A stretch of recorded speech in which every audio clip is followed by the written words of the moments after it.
سچی خوشی۔ کسی چھوٹے سے گاؤں میں ایک لکڑہارا رہتا تھا۔ وہ گاؤں میں سب سے زیادہ ذہین مانا جاتا تھا۔ جب بھی گاؤں میں کوئی مسئلہ پیش آتا تو عقل مند لکڑہارا اس کو چٹکی بھر میں حل کر دیتا۔ ایک دفعہ بادشاہ نے ملک بھر میں ایک عجیب و غریب اعلان کروا دیا کہ جو مجھے سچی خوشی دے گا میں اسے 1000 سونے کی اشرفیاں دوں گا۔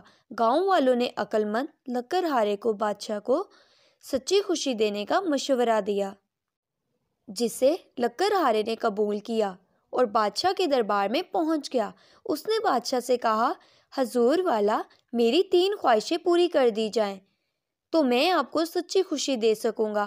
پہلی خواہش ہے کہ میں آپ کو اپنی تمام خواہش ایک ساتھ نہ بتاؤں بلکہ ایک ایک کر کے بتاؤں اور خواہش اسی وقت پوری کی جائے۔ بادشاہ نے یہ بات قبول کر لی۔ اچھا، اب اپنی دوسری خواہش بتاؤ۔ لکڑہارے نے کہا، میری دوسری خواہش ہے کہ میں حضور والا کو 1 سال کے لیے جیل میں ڈال دوں۔ یہ سن کر بادشاہ آگ بگولا ہو گیا، مگر چونکہ بادشاہ نے تمام وزیروں درباریوں کے سامنے وعدہ کر لیا تھا لہٰذا وہ خود قید خانے میں چلا گیا اور تیسری خواہش کا پوچھا تو اس نے جواب دیا کہ وہ میں آپ کو 1 گھنٹے بعد بتاؤں گا۔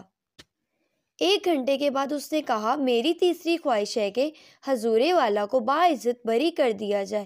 بادشاہ جب قید سے نکلا تو اس کی خوشی کی انتہا نہیں رہی۔ وہ سمجھ جاتا ہے کہ سچی خوشی تو اس کے ارد گرد ہی موجود ہے، لیکن اس نے کبھی اسے محسوس نہیں کیا۔